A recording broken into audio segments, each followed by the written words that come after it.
Fala pessoal, tudo bem com vocês? Fábio Garcia aqui novamente e se eu tô no canal, vamos falar de defesa, né?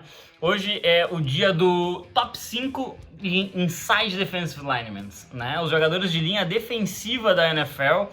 Agora que a temporada tá chegando, hoje, enquanto eu tô gravando esse vídeo, tivemos o último jogo da primeira semana da pré-temporada, então realmente tá chegando setembro, tá chegando a NFL. E bora então conversar sobre quem são os melhores defensive linemen. Solta a vinheta, bora pro vídeo, gente.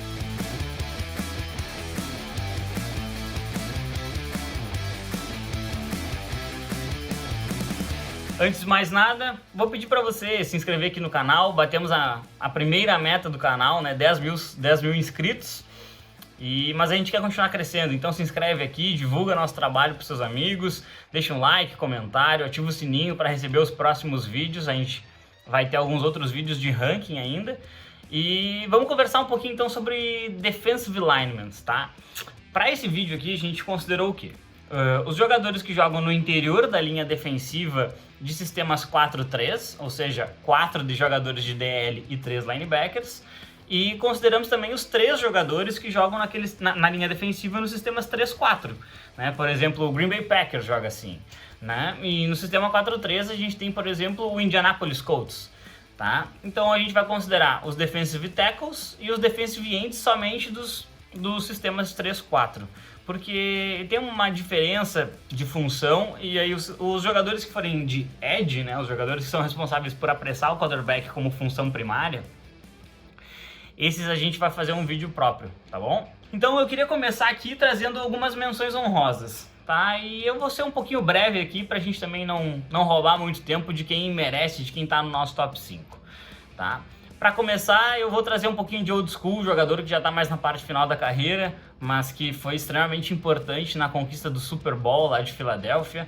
E eu particularmente sou muito fã, o Fletcher Cox, né, teve uma campanha formidável no ano do título, mas ele teve uma carreira muito forte também. Ele tá mais na parte final, já é um veterano, mas merece uma menção honrosa aqui. Além do Cox, eu queria trazer a dupla de Pittsburgh, o Cam Hayward e o Stephen Tuitt. São dois jogadores que fazem aquele front seven ser tão maravilhoso e provavelmente são os dois jogadores que menos falam sobre. Né? Acho que tem pouco reconhecimento sobre esses dois DLs que fazem um trabalho absolutamente excelente. Né? Eles ajudam bastante ali o TJ Watt, Devin Bush, e vão ajudar bastante agora o Joe Schobert, que chegou para fazer, acho que o melhor front seven da NFL. E por fim, eu também queria trazer o Grady Jarrett, lá do Atlanta Falcons, né, que é um dos poucos brilhos de qualidade na unidade defensiva da franquia. Né? O Jarrett é um jogador bastante explosivo, ele consegue trabalhar bem na parte interna, às vezes a linha até como defensive end faz um trabalho muito justo para os Falcons. Deixa eu fazer uma correçãozinha no vídeo aqui, eu acabei não mencionando o J.J. Watt, né, jogador que fez a carreira inteira no Houston Texans e agora está no Arizona Cardinals. Acho que ele vai trazer uma liderança muito forte para a equipe dos Cardinals e pode contribuir bastante dentro de campo, sim, apesar de já estar na parte final da carreira. Né? O DJ Watt, ele acabou colocando a estatística de passes defendidos em evidência para defensive lineman. Né? Eu queria fazer uma licença poética e colocar ele no vídeo de edges, mas nosso critério aqui é de jogadores de 3-4, né, que é o sistema que rodam em Arizona. Jogadores de DL num sistema 3-4, eles entram neste vídeo aqui. Então fica a menção honrosa ao J.J. Watt, que ganhou 3 vezes o prêmio de melhor defensor do ano no espaço de 4 anos, né? Feitas essas considerações, vou deixar aqui também uma aposta. Eu acho que o draft, o draft não é ciência, né? Mas ele tinha pouca qualidade, pelo menos na análise da maioria dos scouters. A gente tinha pouquíssima qualidade na posição de defensive linemen. E aí eu vou escolher o que eu mais gostava e que eu acho que caiu também num sistema muito bom, que é o Christian Barmore, de Alabama, que acabou sendo selecionado na segunda rodada para o New England Patriots. Acho que ele na mão do Bill Belichick, que é um gênio defensivo, e com o retorno de alguns jogadores importantes que fizeram opt-out na última temporada, eu acho que o Barmore pode contribuir desde o ano 1 e ter uma carreira bem sólida assim na NFL. Vamos para o número 5 então. Né? O número 5 da nossa lista talvez seja aquele que você mais vai questionar. Tá? E ele foi selecionado não só pela qualidade que ele tem, mas muito pelo potencial que eu acabo acreditando nele com a chegada do Robert Saleh. Sim, eu tô falando do Quinnen, the Babyface Williams, lá do New York Jets. É um jogador que saiu do seu draft considerado como o melhor de todo o draft. Teve um primeiro ano um pouco complicado pelos Jets. E ano passado ele foi muito bem. Ele foi realmente muito bem numa equipe que perdeu os primeiros, acho que 13 jogos.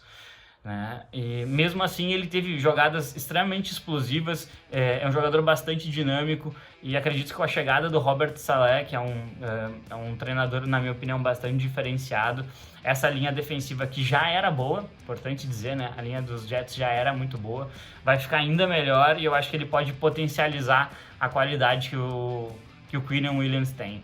Né? Eu fico impressionado vendo a tape do Williams para fazer esse vídeo aqui pro canal. Eu fiquei impressionado com a inteligência dele no ângulo de ataque ao jogador de linha ofensiva. Muitas vezes a gente acaba esquecendo, mas jogadores de DL e de OL são os únicos que têm contato o jogo inteiro. Não interessa se é uma jogada de passe ou de corrida, eles vão ter um enfrentamento físico. Isso requer um vigor muito grande dos jogadores, uma resistência muito grande, e o Quinnen Williams ele acaba conseguindo atacar desde o primeiro até o último quarto com a mesma força, né? E por que eu destaco a questão do ângulo? Né? Quando ele entra num ângulo mais diagonal para acertar o offensive lineman, ele acaba tirando o equilíbrio desse jogador de OL, pode ser o guard, pode ser o center, geralmente ele acaba enfrentando um desses dois, e aí a partir disso o jogador perde o equilíbrio e ele ganha o gap, ele vai excluir aquele jogador da jogada, vai avançar no gap e atacar o quarterback ou o running back que vai estar tentando uma corrida. Esse ataque numa angulação favorável acaba dando uma vantagem muito grande para o Quinnen Williams. Né? Então, assim, de todas as características dele, essa foi a que mais me chamou a atenção e eu queria trazer esse destaque. O número 4 da lista de melhores jogadores de linha defensiva para mim, também um outro jogador que acaba tendo pouco reconhecimento, para ser sincero. O Kenny Clark, lá do Green Bay Packers. Né? Ele inclusive publicou na última temporada, saíram os 100 melhores jogadores da NFL e o Kenny Clark não estava. E ele publicou, né? Eu não sei mais o que fazer, eu não sei mais o que eu preciso mostrar e provar para entrar na lista de 100 melhores. E eu concordo com ele. O Kenny Clark hoje, para mim, ele é um jogador absolutamente completo e ele consegue pressionar numa DL que é muito fraca, né? A gente tem que lembrar que ele usa o Darius Smith, ele acaba jogando como edge, né? Ele é um sistema 3-4 de Green Bay, então ele basicamente tem a ajuda só do Darius Smith para pressionar o quarterback. E ele tem que ser o líder na arte do run-stop, né? Ele tem que ser o líder contra as corridas, porque a defesa de Green Bay ela acaba tendo um front seven bastante questionável, né? Principalmente ali os jogadores de linha defensiva. E assim como eu destaquei ali no Quinnen Williams um detalhe, eu queria trazer um ponto do jogo do Kenny Clark que me chama muita atenção. É muito difícil você engajar um bloqueio contra o Kenny Clark. E esse é um ponto tão importante quanto a angulação do ataque, né, que a gente destacou lá no jogador dos Jets. Por quê? No momento em que um OL acaba grampeando, né, no momento que ele acaba conseguindo agarrar o defensive lineman, ele vai conseguir empurrar com mais facilidade ou impedir um avanço, né, no caso de uma proteção de passe. E o Kenny Clark, ele consegue impedir justamente esse ato, né, do offensive lineman acabar grampeando ele, segurando ele ou pelo shoulder pad ou pelos braços em si, que acaba acontecendo na NFL, né, se a gente for marcar todos os holdings, não teremos jogo. E eu acho que o Clark, ele tem essa capacidade, essa característica muito específica dele, que muitos defensive linemen acabam sofrendo, né. A gente vê jogadores mais fortes que ele, mais físicos que ele, sendo dominados porque eles não têm a técnica de sair desse bloqueio e ganhar o gap, ganhar o espaço e aplicar um tackle ou um sack. Então, assim, olhando esse tape, eu fiquei bastante impressionado com a capacidade do Clark de evitar esses bloqueios. E também pelo fato dele jogar praticamente sozinho nessa DL, acho que ele vale aqui a posição de número 4 no nosso ranking. O nosso medalha de bronze aqui, o número 3 do ranking, é um jogador que possivelmente ano que vem não estará figurando mais na nossa lista de top 5. Né? O Chris Jones, do Kansas City Chiefs. E por que ele não vai mais estar figurando? Pelo que saiu de depth charts de Kansas City esse ano agora para a próxima temporada, existe a possibilidade, e parece que a probabilidade é alta, do Chris Jones jogar como defensive end, né? Ele ser deslocado para a parte externa da linha, né? Os Chiefs jogam no sistema 4-3, e a partir disso ele jogar principalmente como um DE e não mais como um defensive tackle. Isso faria o Chris Jones batalhar para entrar no nosso ranking de edges, né? Que vai sair no canal antes da temporada. Prometo isso para você, tá bom?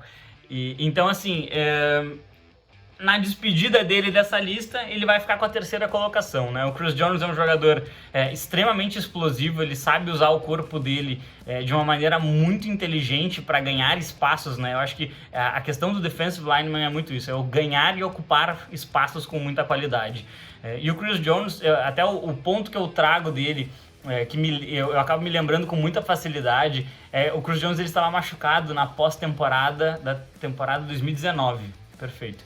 E ele retornou para enfrentar o Tennessee Titans. Eu acho que ele foi absolutamente decisivo para que a defesa dos Chiefs fosse capaz de enfrentar o Derrick Henry, né, que estava numa pós-temporada absoluta. Tinham eliminado os Patriots de Tom Brady, tinham eliminado o Baltimore Ravens do Lamar Jackson, que era o MVP da temporada, né, e eles chegaram para enfrentar o Patrick Mahomes com aquela sensação de que podemos vencer. Eu acho que a volta do Chris Jones foi muito decisiva para que o Derrick Henry não tivesse uma partida muito boa e os Chiefs fossem campeões, né?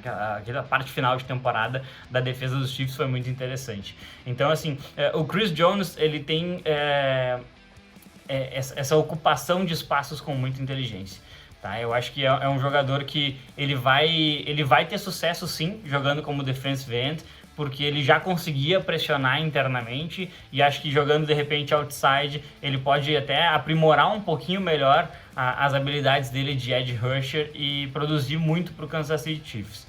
Então é um jogador que eu vejo que ele é um líder, ele é diferente naquela defesa. Eu acho que a defesa dos Chiefs falta um pouquinho de qualidade na arte de edge rush, né? Principalmente na sua linha defensiva. Eles mandam muitas blitz de defensive backs, mas acaba falhando na questão do simples de seus DLs produzirem sacks, né? Exceto o próprio Chris Jones. Então fica aí até uma aposta de um belíssimo edge, uma belíssima mudança de posição já dentro dos profissionais. O Chris Jones é um excelente jogador, é uma pena para mim que ele jogue lá em Kansas. O número 2 da nossa lista é um jogador que, eu vou admitir para vocês, é um jogador que eu errei na hora de avaliar, né? Quando a gente acerta, a gente fala muito fácil, né? E acho que a grande questão é saber reavaliar os jogadores ao longo de suas carreiras e conforme eles vão produzindo de formas diferentes. Eu particularmente achei que era produto de uma linha defensiva muito forte que tinha em São Francisco. E aí, a partir disso, acreditava que era um jogador que ele produzia conforme o coletivo, e não exatamente pela qualidade própria, né? Então eu critiquei um pouco a troca para o Indianapolis Colts por uma escolha de primeira rodada, porque achei que os Colts poderiam ter pago um pouquinho menos. Estava errado. O DeForest Buckner é o número 2 da nossa lista, e ele provou ao longo de 2020 que ele era um dos motivos do sucesso da linha defensiva lá de São Francisco. E analisando a tape dele, salta aos olhos o trabalho de mãos que o DeForest Buckner tem. É absolutamente impressionante a forma como ele evita qualquer contato do linha ofensiva com ele, né? E a gente vê isso em jogadas de passe, a gente vê isso em jogadas de corrida, a gente vê ele atacando a bola quando ele chega no running back, né? E aí ele acaba forçando fumbles. Se não me engano, contra o Baltimore Ravens ele conseguiu forçar um fumble perto da própria end zone, então acaba evitando tomar uma pontuação, roubando a bola e mudando o momento da partida com um único lance, né? E analisando ali, se você for olhar os grandes lances do DeForest Buckner, ou analisar um jogo inteiro dele, muitas jogadas, no momento em que o offensive lineman estica os seus braços para tentar bloqueá-lo, ele acaba jogando o braço do OL para um lado, passando por cima e ganhando o gap, né, para chegar no quarterback, chegar no running back. Tem algumas jogadas dele absolutamente explosivas lá em Indianápolis.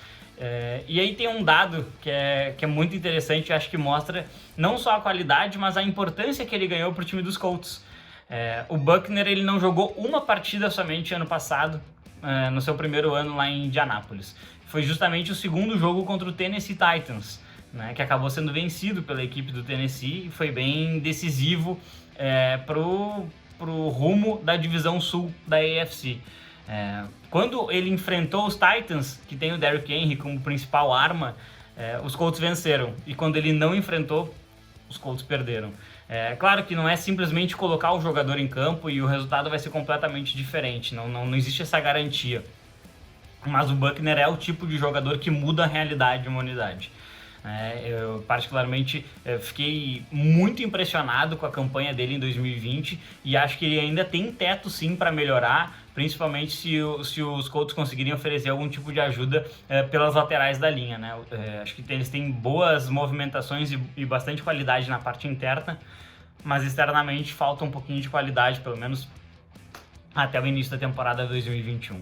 Então o DeForest Buckner fica com a nossa medalha de prata aqui e convido vocês inclusive a darem uma olhadinha nos vídeos dele para ver como que um defensive lineman tem que enfrentar essa tentativa de engajamento, né? Como que ele tem que trabalhar as mãos para chegar no seu objetivo principal, que é pressionar o quarterback ou aplicar um tackle nas jogadas de corrida. E o número 1 da nossa lista, ele não é nenhuma novidade para você, né? Você chegou até aqui no vídeo, você já sabe que eu tô falando do Aaron Donald, você já sabe que ele é o melhor jogador de interior de linha defensiva da NFL, você já sabe que ele é o melhor defensor, ou deveria saber, que ele é o melhor defensor da liga, e você, inclusive, se quiser, pode considerar ele o melhor jogador de futebol americano do mundo. Tá? Eu sei que tem um peso muito grande para a posição de quarterback, com justiça, mas o que o Aaron Donald faz não tem precedentes, na minha opinião. Tá? Tudo isso que eu listei como características específicas desses jogadores do nosso top 5, né, que fazem eles diferentes, o Aaron Donald tem todas elas, ele tem elas em maior qualidade e ele aplica elas em campo em maior quantidade, produzindo maiores números e afetando o jogo de uma maneira muito grande. Né? Existem lances do Aaron Donald em que ele acaba enfrentando um triple team, né? que é 3 bloqueadores designados para ele. Então, dos 5 offensive linemen, mais da metade só tem uma preocupação na jogada: bloquear o Aaron Donald, para não deixar ele chegar no quarterback, né? Então, isso mostra o impacto que ele tem no jogo. O que isso acaba acontecendo? Os companheiros dele acabam enfrentando apenas um bloqueador e acumulam bons números. É o caso do Leonard Floyd, por exemplo, que saiu de Chicago depois de não confirmar a expectativa de uma escolha top 10 no seu draft, né, quando saiu lá da Georgia, e chegou em Los Angeles e ele conseguiu produzir bons números, conseguiu ter bons jogos e inclusive renovou seu contrato com um valor bastante interessante. Isso vem muito do fato de jogar com Aaron Donald.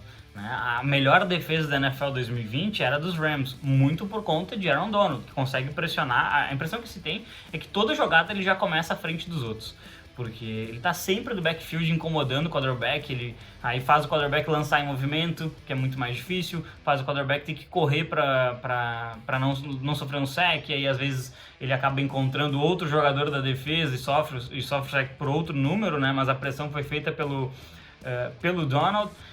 Então, assim, é muito difícil tu sequer comparar o Donald aos outros jogadores da nossa lista aqui. E eu acho que isso vem muito também do fato dele ter mudado completamente a forma como nós vemos um defensive tackle na NFL. Antes do Donald, se você for olhar análise 2005, 2008, por ali, antes dele entrar na liga, você esperava que um defensive tackle fosse capaz de combater a corrida. Basicamente isso. Após ver o Donald jogando, surgiu um sentimento de que é possível sim um defensive tackle ter a capacidade de pressionar o quarterback com efetividade e com frequência dentro das partidas, e eu acho que a partir disso ele acaba mudando completamente a forma como a gente vê um DT e como a gente quer que sejam os DTs dos nossos times e os DTs da NFL em si. E a pergunta final que eu deixo para você é a seguinte: quando a gente fala de NFL, de melhores jogadores de todos os tempos, no lado defensivo da bola, que é o lado que vem Super Bowls, inclusive, a gente sempre ressalta o seguinte: Red White e Lawrence Taylor são os dois maiores nomes. Você pode listar 15, 20, 50 grandes jogadores, mas sempre esses dois são os dois melhores jogadores da história das defesas na NFL. E a minha questão é, não está na hora da gente colocar o Aaron Donald nessa conversa? Não está na hora da gente tratar que na história da liga existiram 3 jogadores absolutamente diferentes nas defesas? Red White, Lawrence Taylor e Aaron Donald. Para mim, isso já é uma realidade. Eu já vejo que o Aaron Donald estaria brigando com esses dois para ser o maior da história deste lado da bola. E esse eu acho que é o legado do Aaron Donald. Ele está hoje rivalizando com lendas da liga. Ele é um futuro Hall da Fama, com certeza. E acredito que ao final da carreira dele, se formos justos, vamos colocar ele sim entre esses 3, talvez até como o número 1, dependendo do que a gente for analisando até o final. Tá bom? É isso aí, gente. Finalizamos aqui mais um vídeo. Agradeço pela audiência, agradeço pelos comentários e peço aí, concorda comigo? O Aaron Donald é um dos melhores da história, não é? Deixa um like, deixa um comentário aí. Esqueci alguém? Esqueci o defensive tackle do seu time? Deixa nos comentários aí que a gente vai analisando e quem sabe no próximo a gente acaba colocando um defensive tackle novo. Beleza? Um grande abraço e é isso aí.